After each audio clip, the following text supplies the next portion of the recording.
नमस्कार दोस्तों। वो कहते हैं ना, मुझे शतरंज खेलना पसंद है मगर खेलता नहीं हूं क्योंकि मुझे अपनों के खिलाफ चाल चलना आज तक नहीं आया। नमस्कार दोस्तों, एक बार फिर से आपका हार्दिक स्वागत है आपके अपने YouTube चैनल जीके भाई प्रदीप सर पे।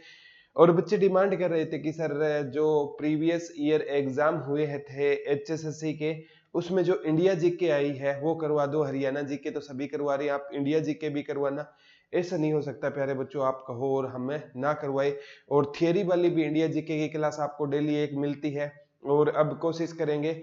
और ये सीरीज आपको कैसी लगी, ये कंटिन्यू करनी चाहिए या नहीं करनी चाहिए, कमेंट करके जरूर बताना प्यारे बच्चों। आज इंडिया जीके के वो क्वेश्चन पढ़ेंगे जो HSSC पूछती है। और महत्वपूर्ण सूचना बच्चों, जो गुरुकुल है वो आप देख पा रहे हो, इसकी शुरुआत हो चुकी है। और गुरुकुल है ना बच्चों, पॉलिटेक्निक वाली बिल्डिंग में रहेगा।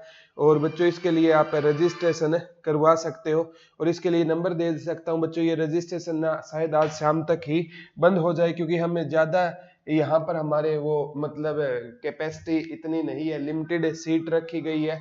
और मैं नंबर दे देता हूं बच्चों आपको, 99,920 और 76,282। और दुरीना पर जाकर आप रजिस्ट्रेशन करा सकते हैं गुरुकुल का, या इस नंबर पर आप बात कर लेना।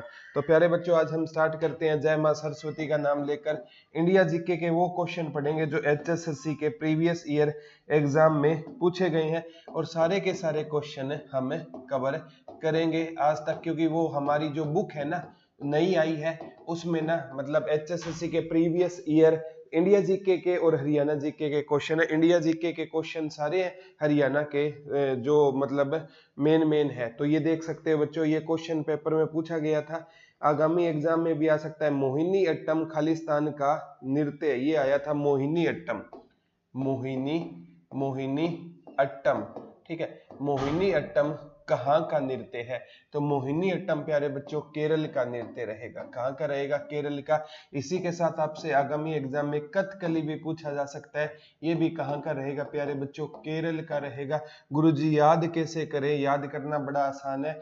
केरल में 2011 की जनगणना के अनुसार 1084 लड़कियां थी, तो केरल में लड़कियां ज्यादा है। और मोहिनी और कली, कथकली, कली ये किसके नाम होते हैं? लड़कियों के नाम होते हैं। और लड़कियां ज्यादा कहां पर है?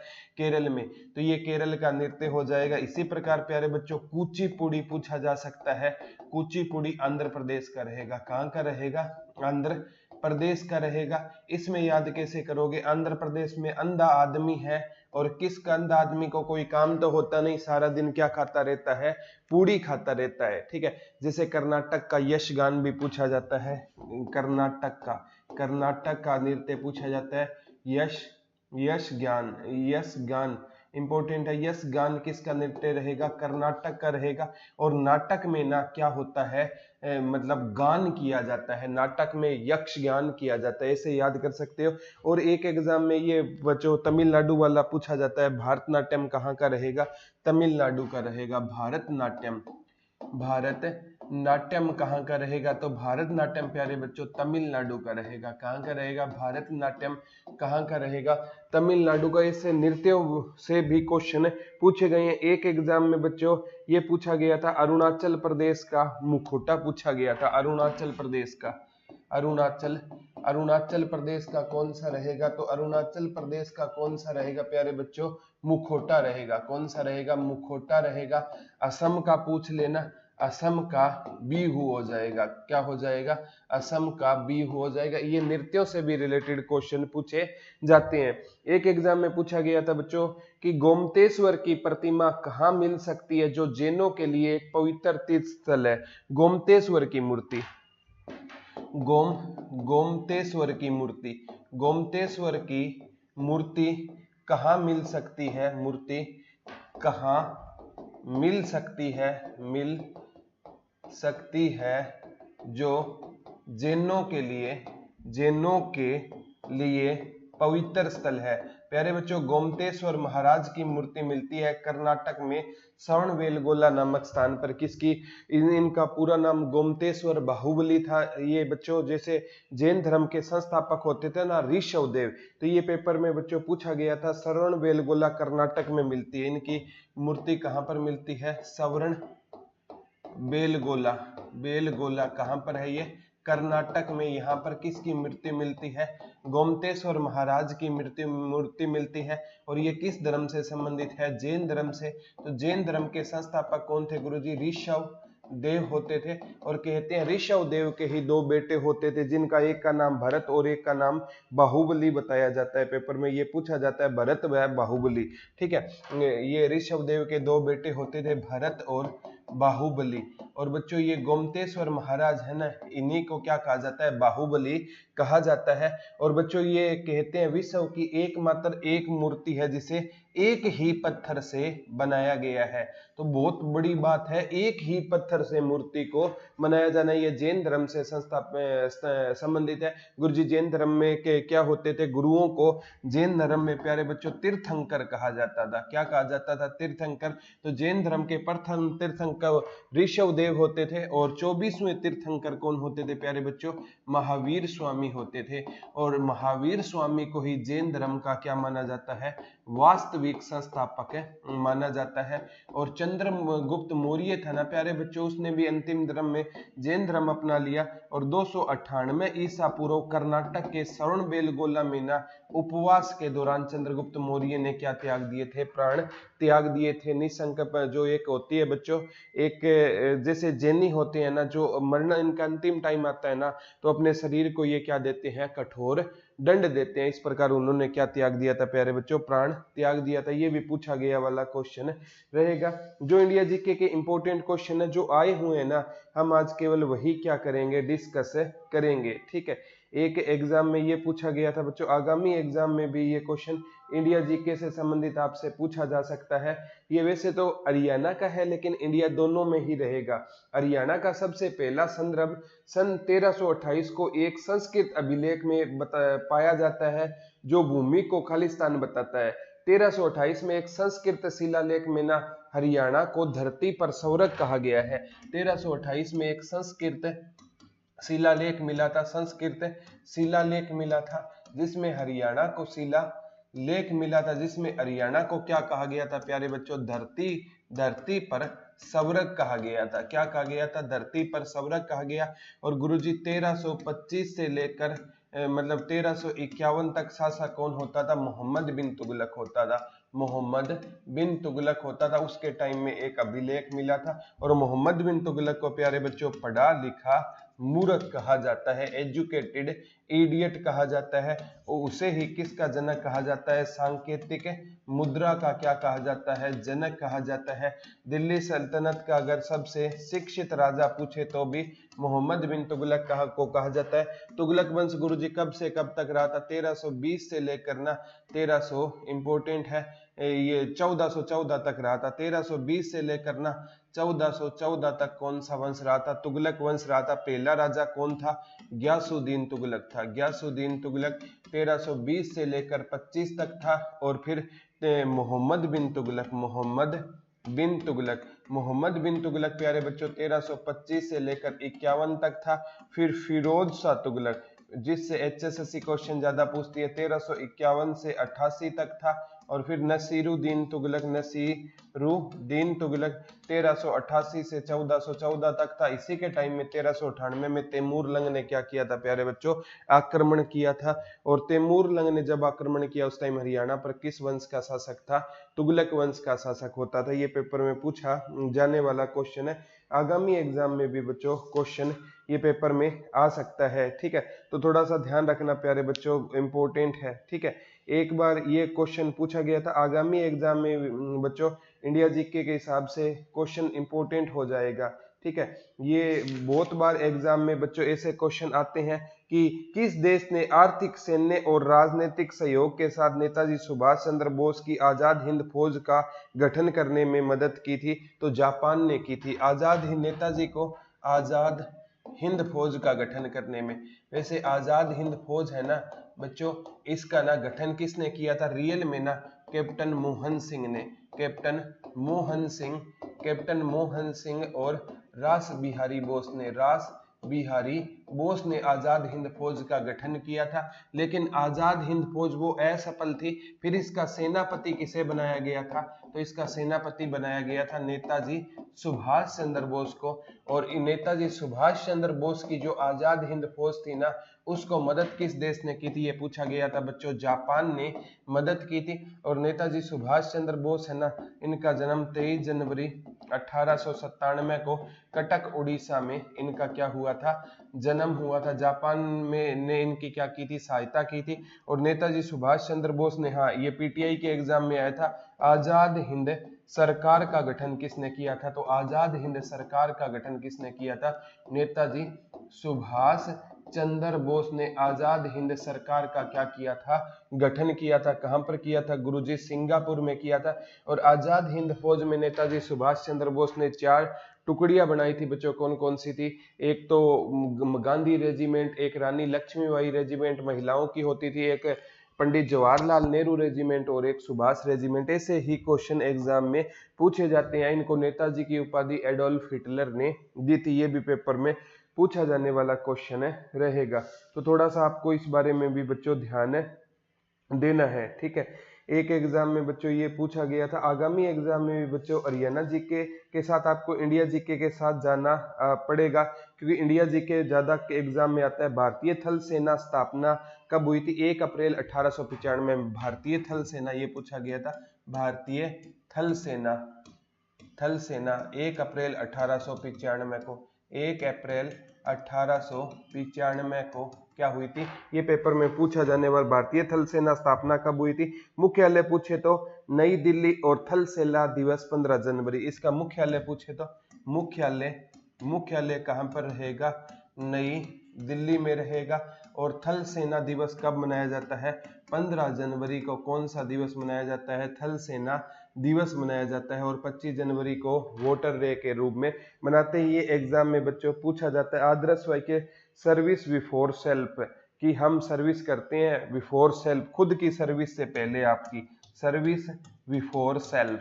इनका वाक्य क्या है? आदर्श सर्विस बिफोर सेल्फ। तो ऐसे ऐसे क्वेश्चन बच्चों, थोड़ा सा डिटेल में जाओगे ना तो आपका जो एग्जाम में है ना क्रैक करने के जो चांसेस है प्यारे बच्चों वो ज्यादा बढ़ जाएंगे। और हमारा तो यही सपना है कि हर पढ़ने वाला बच्चा, हर जरूरतमंद बच्चा जॉब लग जाए। इसी के लिए फतेहाबाद में ऑफलाइन गुरुकुल खोल रहे हैं, और पूरे हरियाणा में लड़के और लड़कियां आ सकती है इस गुरुकुल में, ठीक है। और यहाँ पर आप आओगे ना तो आपको पीजी वगैरह वाले से मिला देंगे, रहने की व्यवस्था आपके लिए वहां पर हो जाएगी, वो देख लेना, कोई दिक्कत नहीं है। एक एग्जाम में बच्चों ये क्वेश्चन पूछा गया था, जब भारत स्वतंत्र हुआ उस टाइम ब्रिटेन के प्रधानमंत्री कौन होते थे? क्लाइमेट एटली होते थे। भारत जब आजाद हुआ था ना उस टाइम ब्रिटेन के प्रधानमंत्री कौन होते थे? भारत जब आजाद हुआ तो ब्रिटेन के प्रधानमंत्री ये कौन होते थे बच्चों? क्लाइमेट एटली होते थे। क्लाइमेट एटली होते थे, ब्रिटेन के प्रधानमंत्री होते थे भारत जब आजाद हुआ था। और बच्चों 1928 में जो साइमन कमीशन आया था ना, उसमें साइमन कमीशन की नियुक्ति 1927 में हुई थी। और उसमें 7 सदस्य होते थे, और उन 7 सदस्य में एक होता था क्लाइमेट एटली। ये भी पूछा जा सकता है कि क्लाइमेट एटली भारत में कौन सा कमीशन आया था, उसका एक सदस्य होता था। भारत में जो साइमन कमीशन आया था ना प्यारे बच्चों, उसका एक सदस्य कौन होता था? क्लाइमेट एटली उसका क्या होता था? एक सदस्य होता था। और ये लेबर पार्टी का क्या होता था? सदस्य। ये किस पार्टी से संबंध रखता था? ब्रिटेन में लेबर पार्टी से संबंध कौन रखता था? क्लाइमेट एटली रखता था। एग्जाम में ना यहाँ से क्वेश्चन बच्चों आपसे पक्के पूछे जाएंगे, और मैं चाहता हूँ मेरे प्यारे बच्चों का कोई क्वेश्चन गलत नहीं होना चाहिए। ये लेबर पार्टी से संबंधित। और भारत की आजादी के टाइम में इंग्लैंड का सम्राट है ना, वो जॉर्ज होता था। इंग्लैंड का सम्राट कौन होता था? जॉर्ज सिक्स्थ, जो इंग्लैंड का क्या होता था?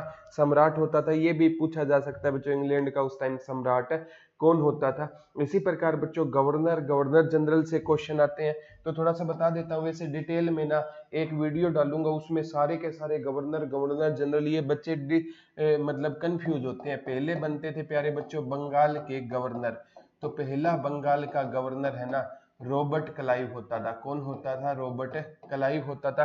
फिर बनने लगे थे बच्चों बंगाल के गवर्नर जनरल, बंगाल के गवर्नर जनरल। और रेगुलेटिंग एक्ट के बाद है ना वोरेन हेस्टिंग्स है ना बंगाल का पहला गवर्नर जनरल होता था। फिर बंगाल के गवर्नर जनरल को ही भारत का गवर्नर जनरल कहा जाने लगा, और ये बना था विलियम बेंटिक। कौन बना था बच्चों? विलियम बेंटिक बना था। और फिर भारत के गवर्नर जनरल को ही भारत का वाइसराय कहा जाने लगा, भारत का वाइसराय। तो भारत का वाइसराय कौन होता था? ये कैनिंग होता था, जिसने 1857 की क्रांति में नेतृत्व किया।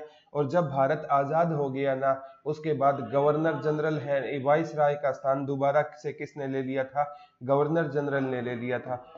किसने ले लिया था? Governor general. इसीलिए कहा जाता है अंतिम गवर्नर जनरल कौन था? माउंट बेटन था। और एक भारतीय गवर्नर जनरल बने थे, वो सी राज गोपालाचारी थे, गोपालाचारी थे। और जब भारत का संविधान लागू हुआ ना, तो गवर्नर जनरल का स्थान किसने ले लिया था? राष्ट्रपति ने ले लिया था। और भारत के पहले राष्ट्रपति बने थे डॉक्टर राजेंद्र प्रसाद, भारत के क्या बने थे? पहले राष्ट्रपति बने थे। इतना सा क्वेश्चन है जिसमें बच्चे सबसे ज्यादा कंफ्यूज हो जाते हैं, गुरुजी याद नहीं रहता। याद तो करना पड़ेगा प्यारे बच्चों। और बच्चे पूछते हैं जीके याद करने का सबसे बेस्ट तरीका क्या है? मैं तो एक ही बात कहता हूँ, जीके जितनी प्रैक्टिस करोगे ना तब जीके आएगी प्यारे बच्चों। आप है ना किसी एक बच्चे को ना मतलब उसका भी भला हो जाएगा, उसको जीके पढ़ाना शुरू कर दो, ठीक है। साथ साथ जब वो क्वेश्चन पूछेगा ना, आप क्वेश्चन को पढ़ोगे तो आपकी तैयारी हो जाएगी, साथ साथ में उसका भी भला हो जाएगा। तो ये याद कर लेना प्यारे बच्चों, बहुत बार एग्जाम में पूछा जाने वाला क्वेश्चन है। एक आया था, खालिस्तान भारतीय अमेरिकी है जिन्होंने 2019 में अर्थशास्त्र के लिए नोबेल पुरस्कार साझा किया, तो अभिजीत बनर्जी को मिला था। अभिजीत बनर्जी को मिला था। बनर्जी को अर्थशास्त्र का नोबेल मिला था, अभिजीत बनर्जी को। और नोबेल पुरस्कार की शुरुआत है ना किसकी याद में की जाती है बच्चों? अल्फ्रेड नोबेल की याद में की जाती है। और ये कहाँ का वैज्ञानिक होता था? स्वीडन का वैज्ञानिक होता था। और ये नोबेल पुरस्कार कहाँ पर दिए जाते हैं? स्वीडन की कैपिटल स्टॉकहोम में दिए जाते हैं। और एक है ना जो शांति का नोबेल पुरस्कार है, वो नॉर्वे की कैपिटल ओस्लो में दिया जाता है। तो ये क्वेश्चन है ना बच्चों एग्जाम में पूछे जाते हैं। ये अल्फ्रेड नोबेल कौन होते थे गुरुजी? इन्होंने ना बच्चों डायनेमाइट की खोज की थी। पेपर में पूछा जाता है कि डायनेमाइट की खोज जो मतलब विस्फोटक बनाने में काम किया जाता है, उसकी खोज अल्फ्रेड नोबेल ने की थी। तो स्वीडन का वैज्ञानिक होता था। इसने अपनी संपत्ति है ना, इसकी संपत्ति का जो ब्याज होता है ना, उसको नोबेल पुरस्कार के रूप में दिया जाता है। और इसकी भारतीय राशि 5.92 करोड़, लगभग 6 करोड़ भारतीय राशि के हिसाब से नोबेल पुरस्कार की क्या होती है, जो कीमत होती है। तो ये याद कर लेना बच्चों, नोबेल पुरस्कार बहुत इंपॉर्टेंट है, एग्जाम पॉइंट ऑफ व्यू से रहेगा। सबसे पहले 1901 में हेनरी डुनांत को दिया गया था। एचएसएससी ने बहुत बार पूछा है कि नोबेल पुरस्कार सबसे पहले किसे मिला था? हेनरी डुनांत। और गुरुजी हेनरी डुनांत कौन थी? रेड क्रॉस की जो संस्थापक होती थी, और रेड क्रॉस को भी नोबेल पुरस्कार मिल चुका है। तो ये याद कर लेना बच्चों, एग्जाम में यहाँ से क्वेश्चन पूछा जाएगा। और जो 1969 में ना अर्थशास्त्र विषय जोड़ा गया, ये भी पूछा जा सकता है। 1969 में ना नोबेल पुरस्कार में कौन सा विषय जोड़ा गया था? अर्थशास्त्र को नोबेल पुरस्कार की श्रेणी में कब जोड़ा गया था प्यारे बच्चों? 1969 में जोड़ा गया था। इससे पहले अर्थशास्त्र में नोबेल पुरस्कार नहीं दिया जाता था, ठीक है। आगे आता है, दक्षिण भारत की सबसे लंबी नदी कौन सी है प्यारे बच्चों? गोदावरी।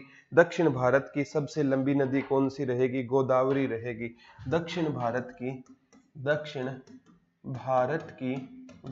की सबसे लंबी नदी कौन सी है? लंबी नदी, तो दक्षिण भारत की सबसे लंबी नदी कौन सी रहेगी? गोदावरी। और गोदावरी को प्यारे बच्चों कौन सी गंगा कहा जाता है? बूढ़ी गंगा भी कहा जाता है। एग्जाम पॉइंट ऑफ व्यू से ये भी क्वेश्चन बन जाएगा कि गोदावरी को हम किस नाम से जानते हैं? बूढ़ी गंगा के नाम से जानते हैं। और गोदावरी नदी के किनारे ही कौन सा मेला लगता है? कुंभ का मेला। गोदावरी नदी के किनारे ही कौन सा मेला लगता है? कुंभ का मेला लगता है। ठीक है, वैसे कुंभ का मेला आप पढ़ते हो इलाहाबाद, ठीक है, जिसे प्रयागराज बोलते हैं। ठीक है, बहुत इंपॉर्टेंट है बच्चों। कुंभ का मेला कितने साल बाद लगता है? 12 साल बाद कुंभ का मेला लगता है। ठीक है, गंगा यमुना सरस्वती का संगम इलाहाबाद प्रयागराज। बहुत से ऐसे question exam point of view से बन जाते हैं। गुरुजी ये क्वेश्चन जो आप करवा रहे हो ना, ये बच्चों कहाँ पर मिलेंगे? ये सारे के सारे क्वेश्चन है ना बच्चों, जो ये बुक है ना हरियाणा और इंडिया जीके की, हरियाणा के इतिहास में पहली बुक आई है, इसमें कंप्लीट हरियाणा और इंडिया जीके रहेगी, इसमें मिलेंगे। तो आज के लिए प्यारे बच्चों इतना ही था। और आगामी एग्जाम में भी बच्चों कोई क्वेश्चन आए ना, मैं तो आपको ये पहले आप कमेंट करके बताना आपको ये सीरीज कैसी लग रही है। अगर आपको अच्छी लग रही है तो इस सीरीज को हम आगे कंटिन्यू करेंगे।